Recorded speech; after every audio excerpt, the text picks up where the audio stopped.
Hello to all of my Sagittarius and happy Motivational Monday. This reading is from the 29th of August through the 2nd of September. Happy new moon phase in Virgo, and also Uranus is retrograde. So yes, a lot of things that's going on that's going to help you through this time. But let's see what's coming up in your very near future. Let's see what's coming up in your very near future. Let's go. The energy has already been cleared, Sagittarius. Let's go. Let's see what your cards have to say, Sagittarius. Let's see. All right, somebody's getting their rest. Here we have the Four of Swords, the Eight of Cups, the Ace of Pentacles, the Ten of Cups, the King of Swords, and also the Temperance card. All right. The Eight of Swords and the King of Swords. Somebody is wiser because of a situation.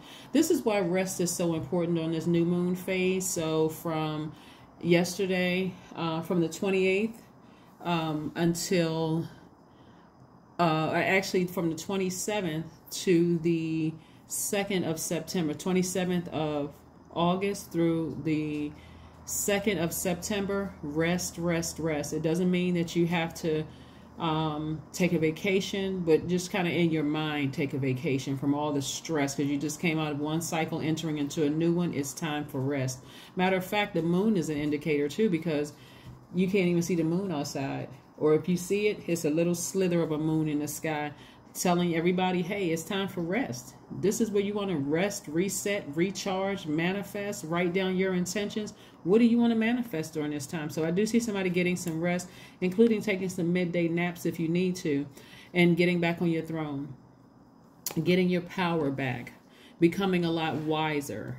Right? Becoming a lot wiser, right?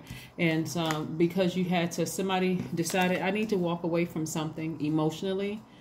And it could have been several relationships you walked away from emotionally, but you stepped into your own light. It was like somebody went to sleep during their rest phase. It could have been at night. It could have been during the day that you rested and said, hey, I'm just going to release this. I need to release it into the universe. And Source says, get back to work so you can start making some more money. Because now that you release that thing, I'm about to send something else into your life, including peace.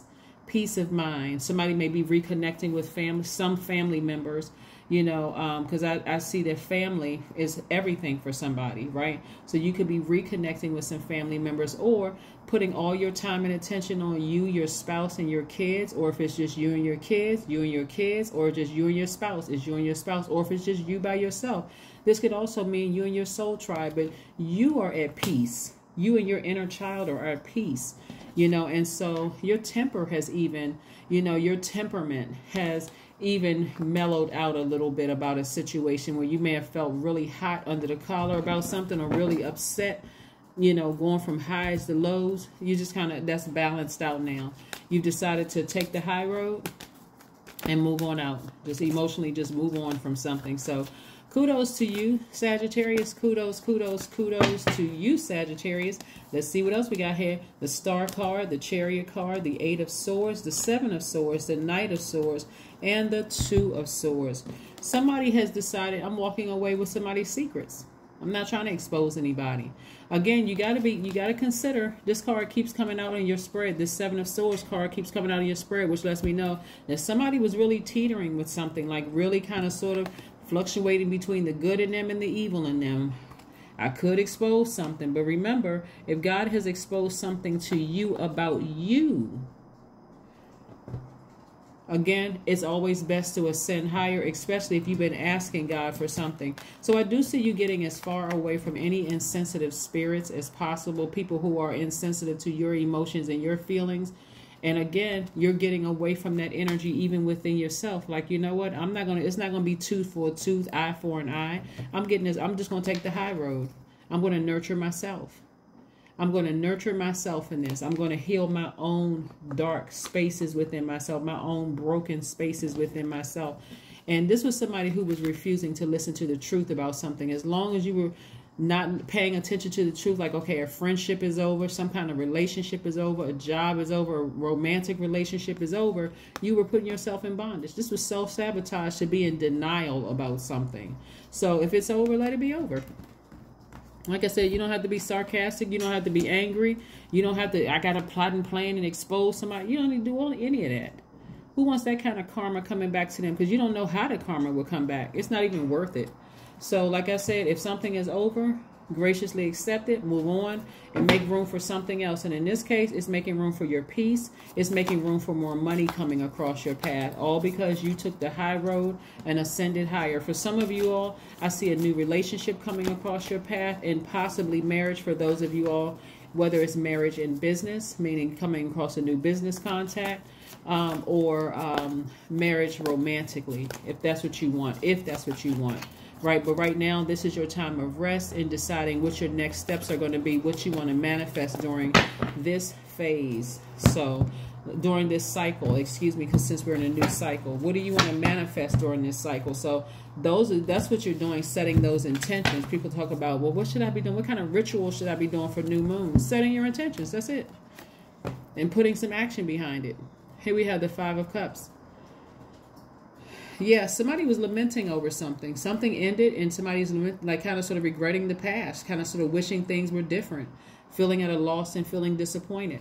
Even if you feel like you were the person that may have caused somebody to leave your life, even if you feel like you said or did something wrong, and wow, I wish I just had one more chance to apologize to that person or whatever, just come to terms with it, be okay with it, just forgive yourselves and just move on from it. Just forgive yourselves and move on from it. When we start, everybody starts acting like mature adults and just saying, hey, everything has a cycle. Everything has a cycle. Some people come into your life and they last many, many, many years. But somebody's going to die first. So that's a cycle. That's the end of a cycle. So sometimes it's the end of a cycle. It doesn't have to be a big dramatic argument. It doesn't have to be a big dramatic fight all the time. You know, sometimes just simply realizing that just doesn't go well in my universe, right? And for you or them, it just doesn't go well in my universe. It's like going to a job and realizing, you know, when I went for the interview, I was really hyped. I was excited. But when I got here, you know, it's not that all the people are bad. It's just the culture of the environment. It's just not something that feels good for me. It doesn't feel like a right fit for me. That's why you have a probationary period. And it's always good to check if you're in a friendship with somebody, because jobs are excellent at this. When they have a probationary period, if it works out at the end of the probationary period, they offer you a full-time position, you know, permanent position. If it doesn't, they say they part ways amicably.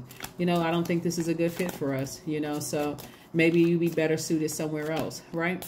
Same thing with your friendships. When you first meet somebody, I don't care if you think you've been friends with them for 5 years, it's always good to check and say, hey, you know what, by the way, do you consider me as your friend? Because I consider you as my friend or something like that. If they say, well, no, I don't consider us as friends yet. You know what, I recently watched this movie on, it was Kevin Hart and Mark Wahlberg. I want to say it was Mark Wahlberg. It was one of the Wahlberg brothers. I want to say it was Mark Wahlberg. But anyway, it's on either Netflix or Amazon Prime. But there was this one scene in the movie where Kevin Hart's character assumed that he was friends with this guy because they, you know, were like soccer dads, right? Because he was like stay-at-home dad. And the guy was like, no, I didn't have you under my friend. I had you under like parent friend, something like that. You know how like when you were in school, you may have like your neighborhood best friend, but then you may have your best friend at school. And so you also have to communicate with people to see what their definition of a friend is, because some people can leave a relationship just like that because they never considered you as a friend, right? What they would deem as a friend. But nevertheless, and vice versa for you. So there was many lessons that somebody needs to learn in this, but the Justice card, like I said, once you move on, like I said, no hard feelings. It should be no hard feelings whatsoever. If you have a court date, congratulations. I see somebody winning. If you left something behind, somebody may have severed ties with an ex. It could have been a divorce or something like that, or some kind of court proceedings or whatever. But I do see you persevering. I see you prevailing. I see you, again, moving on from something, moral justice or court justice. Both and court justice for somebody if you have a court date. If you don't have a court date, once you sever ties with something and you move on, it's all good. It's all good because it's all God. Seriously, it's all good, you know? So again, some things that you learned about yourself is just not going into relationships assuming that you really know a person. Like sometimes people assume, you know, when you are a friend to somebody and you are very attentive to that friend in front of you, it'll appear that people don't have other friends, right? because they're attentive to your needs. They may call you, they may talk to you, they may whatever, but that may not be the case. That may not necessarily be the case. Just like you may be attentive to somebody where they may feel like, okay, wow, this person is like really, you know, but a lot of, anyway, here we have I am tactful. Your number is 26, which reduces to 8. This is the money exchange number. You have a desire to succeed and will feel most accomplished when your work benefits others. Your intuitive awareness of what people want allow you to come up with innovative solutions to meet their needs. Right? Your number is 26. Let's pull some oracle cards before we close out your reading. But yeah, it's always in any relationship to do a checkup, whether it's a job. That's what the probationary period is for. But sometimes people have you on probationary period for years and you never know that they don't consider you as a friend. They may consider you as an acquaintance, but not as a friend, and vice versa. So it's always good to do a checkup. You know, during that whole vetting process, maybe they shared a little bit of information with you, you share a little bit of information with them, but it still doesn't mean friend, right?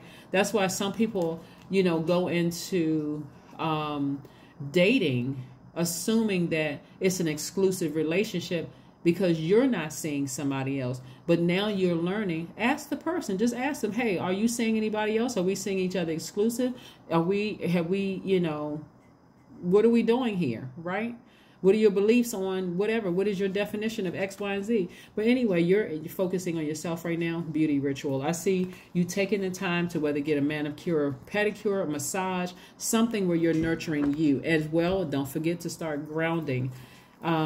Because we are in Virgo phase. Virgo is an earth sign, so don't forget to do some grounding. And Uranus is retrograde, so it's going to come to somebody like really quick.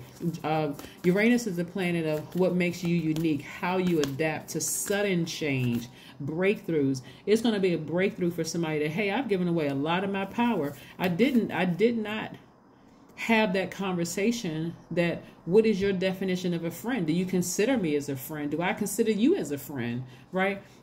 Are we in an exclusive romantic relationship for some of you all? How am I doing with this job that I'm on? Right? And so when it comes to the end of a job or end of a relationship, people are just shocked. Oh my God, how could that job just cut me off like that? I was settled into this because nobody ever did any checking. So it's about communicating. Your energy is directed outward. You want to send a message out to the universe. Hey, God, give me some point. Give me some ways of asking some questions. Just make sure I'm just checking in with you, God. Here we have, you are very close to achieving your goal. Yeah, you're very close to achieving your goal. So your goal, looking at your cards here, let's see what it is. But again, this is what somebody's going to come to the realization with. If you haven't already, you're going to come to the realization very soon while you're in your rest state that, hey, you know what? I didn't do some checking. I did not confirm some things. You know, I thought it was so-and-so. Maybe I felt like, remember, everybody could have a different definition of stuff. It's going to hit somebody like this, a tower moment. You're going to have a tower moment. Tower moment is an aha moment. It's kind of like an aha moment. It's an epiphany. Something just like suddenly changes in your spirit to recognize, wow, I need to go ahead and just walk away from this. I need to emotionally walk away, and I need to physically walk away from something and just let it be. Let it be. Just let it be. Anybody who intended to hurt you, you may or may not hear about them going through they're throwing themselves into a karmic cycle, which is not going to be good for them. But if they meant well by the situation, good blessings are going to keep coming back to them. That's what I'm just saying. Like, your part of it, Sagittarius, the lesson that you learn from all of this is, let me make sure that we are on the same wavelength, right? The word marriage doesn't mean the same thing to everybody. That's why in business, it's a contractual agreement, right? In a romantic marriage setting, you may say, I took my vows very seriously, to death do us part. And the other person may be easily tempted by somebody on the outside, and they may not for them be this a death do us part. Do you stay in it because you just adapt to everything and you're frustrated, saying, well, I'm going to keep taking the high road and just zombify out? And then end up, you know, in court, you know? Or do you say, hey, listen, I honor my vows. They didn't. I need to make a move. Friendship, same thing. We're not that's not my idea what I consider as a friend. So, you know, we don't need to have one last argument. I don't need to point the finger at anybody. I just need to say, okay, I need to make a decision about something. I don't like their definition of friend. It doesn't gel with what my definition of friend is. If it's worth having a conversation, have one. If it's not, just move on, right? But that is what I have for you, and I will see you all on Wednesday. Bye.